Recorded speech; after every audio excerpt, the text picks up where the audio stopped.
Carbon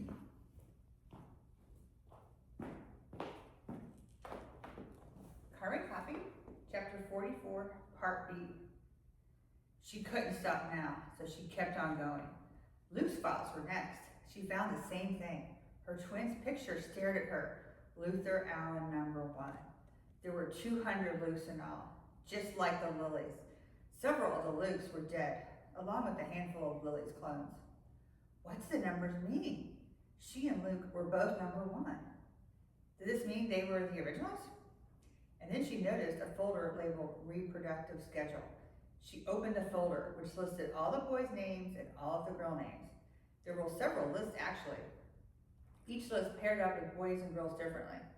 It looked like they covered every possible combination. Oh my God. Create Life intended to breed all the clones. She flipped to the end of Luke's file to 200. She saw organ donor stamped across the top of the page. She read a notation under the stamp. Organs donated, delivered to St. Francis Hospital, New York City. Then her eyes looked onto the date. Oh dear God, yesterday? Grier's dad got a new heart from one of Luke's clones. Lily's mind couldn't begin to process all of this information at once. She had to get out of here, and she had to bring the files with her. She'd need to study this more, and maybe she could even locate some of the clones. Stashing the entire accordion file, an 8 gigabyte portable drive, down her gator sweatshirt, she exited the nursery and entered the adjoining room. On the floor was a juicy fruit wrapper, Mother's favorite chewing gum, when no one watched, of course.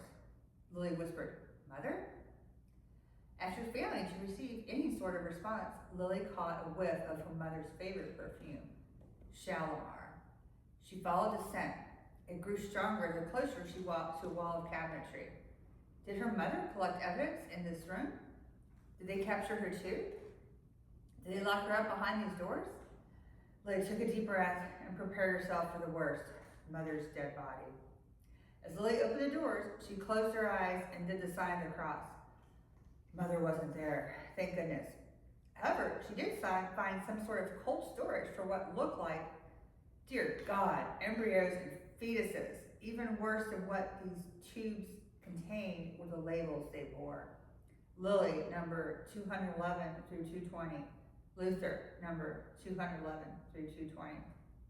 Completely terrified at the realization of what these cabinets held, she shook her head like a crazy person and stuttered, "No, no, no." She backed up towards the wall to get away from them, to get away from the truth. She backed up into the wall and slid down. She tucked herself into a ball. Lily rocked herself back and forth and whimpered. Lily didn't know how long she sat there, but the sound of a baby crying broke her trance. Following the sound back to the nursery, she found the baby in a bassinet. Her maternal instincts took over and she picked it up. "Shh, it's okay." Lily cuddled the baby and managed to soothe her. The baby stopped crying and looked up at Lily. The baby possessed the bluest eyes, but eerily familiar. The baby couldn't have been more than a month old. Lily wasn't sure how she knew, but she knew she held baby Alexandra Montgomery, the baby recently abducted in New York City. To confirm her suspicions, Lily searched the baby for some sort of identification bracelet. She found it and her jaw dropped to the floor. Lily held Alexandra Montgomery, aka Lily number 201. Lily looked down at her baby clone. "I'm not leaving you here with all these mean people. You're coming with me. Alexandra, I'm taking you back to your mommy and daddy." Lily looked around the bassinet and found some supplies underneath. With one hand, she grabbed everything she thought she might need. Diapers, wipes, blankets, pre-made formula. Lily tossed the supplies in a duffel bag. Alexandra cried again. "Let's see if you need a new diaper." Lily lowered her nose to baby's bottom and inhaled.